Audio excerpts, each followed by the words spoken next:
आज कन्नौज आए सपा सुप्रीमो अखिलेश यादव ने बीजेपी सरकार पर जमकर हमला बोला। उन्होंने कहा कि किसानों की आय दोगुनी होने की जगह अब उनकी धान की लूट हो रही है। बीजेपी के 4 साल में बेटियों के ऊपर हो रहे अपराध का ग्राफ भी बढ़ा है। वहीं लव जिहाद कानून पर बोलते हुए पूर्व मुख्यमंत्री अखिलेश यादव ने कहा कि आए दिन नए नए कानून लाए जा रहे हैं, कोई ऐसा कानून क्यों नहीं लाया जा रहा है जिससे किसानों को लाभ मिले। वो कानून कब आएगा जिससे लोगों को रोजगार मिलेगा। अखिलेश यादव ने आगे कहा कि युवा नौकरी के लिए जगह जगह भटक रहा है, बिजली के दाम बढ़ते जा रहे हैं, शिक्षा मित्रों के साथ अन्याय हो रहा है। उन्होंने आगे कहा कि कोरोना ने स्वास्थ्य सेवाओं की भी पोल खोल दी है।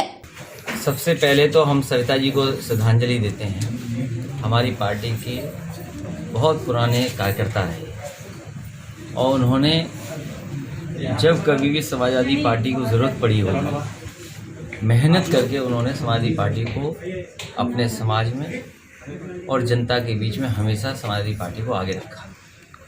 आज वो हमारे बीच नहीं है, लेकिन उनके परिवार से आज मिलने का मौका मिला, इसीलिए मैं मिलने भी आया हूँ इनसे। परिवार हमेशा साथ रहा है और हमें भरोसा दिलाते हैं परिवार को तो परिवार के साथ समाजवादी पार्टी हमेशा खड़ी रहेगी। जहाँ तक सवाल आपका शक्ति मिशन का है, केवल एक ही नारा नहीं, हमें आपको वो नारा भी याद रखना चाहिए। यहीं बहुत पड़ोस में आकर के भारतीय जनता पार्टी ने कहा था कि जब उनकी सरकार बनेगी तो हम किसानों की आय दोगुनी कर देंगे। अभी धान गया है, बहुत बड़े पैमाने पे किसानों की धान की लूट हो गई। क्या धान में किसानों को कीमत मिल पाई? मक्का भी ऐसे ही चली गई और महंगाई कितनी बढ़ी है आप और हम सब महसूस कर रहे हैं। कोई क्षेत्र बचा नहीं है जिसको भारतीय जनता पार्टी ने खत्म न कर दिया हो। अब जो जो कार्यक्रम चलाए हैं, शक्ति मिशन का केवल कन्नौज का नहीं, अगर उत्तर प्रदेश के आंकड़े पिछले 4 साल के देखोगे तो सबसे ज़्यादा हमारी बहनों के ऊपर, हमारी माताओं के ऊपर अत्याचार अन्याय हुआ है।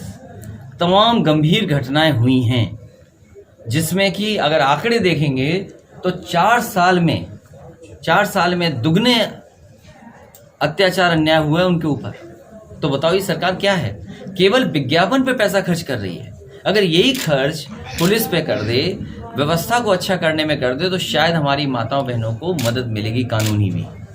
लेकिन अन्याय और अत्याचार बहुत बड़ा है। बेटियों के साथ जिस तरह घटनाएं हो रही हैं, बलात्कार हो रहे हैं, क्या कोई कल्पना कर सकता है आज के युग में जब इंटरनेट चल रहा हो, इतनी चीज़ें आगे चली गई हों, उसके बाद हमारी बेटियों को ऐसा सामना करना पड़ रहा हो? ये सब सरकार की नाकामी है। सरकार केवल प्रचार में पैसा खर्च कर रही है। उत्तर प्रदेश सरकार को सबसे पहले कानून ये बनाना चाहिए, वो जगह बतानी चाहिए जहाँ पर किसानों की आय दोगुनी मिलेगी। क्या कभी वो ऐसा कानून बनाएंगे कि जो पढ़ा लिखा नौजवान है उसे नौकरी मिल जाए या रोजगार मिल जाए? भारतीय जनता पार्टी ने एक बड़ा काम किया है, 100 नंबर को 112 कर दिया है और इतनी खुली छूट दे दी है इस गाड़ी को कि जहाँ चाहो वहाँ से लूट लाओ।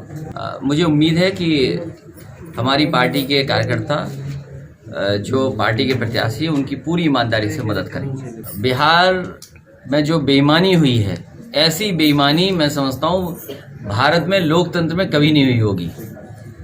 जीते हुए को हरा दें, सर्टिफिकेट जिसको मिलने जा रहा हो उसका सर्टिफिकेट उसको ना मिले। और हमें तो अच्छा लगा कि प्रेस के लोगों ने भी दबी जबान ये कह दिया कि ऐसी बेईमानी उन्होंने कभी नहीं देखी। बात मैं इटावा में ख़त्म कर चुका हूँ और इस बार मैं आपको भरोसा दिला के जा रहा हूँ कि छिबरामऊ और कन्नौज की जनता सबसे ज़्यादा समाजवादी पार्टी को सीटें जिताएगी और तीनों की तीनों सीटें समाजवादी पार्टी जीतेगी।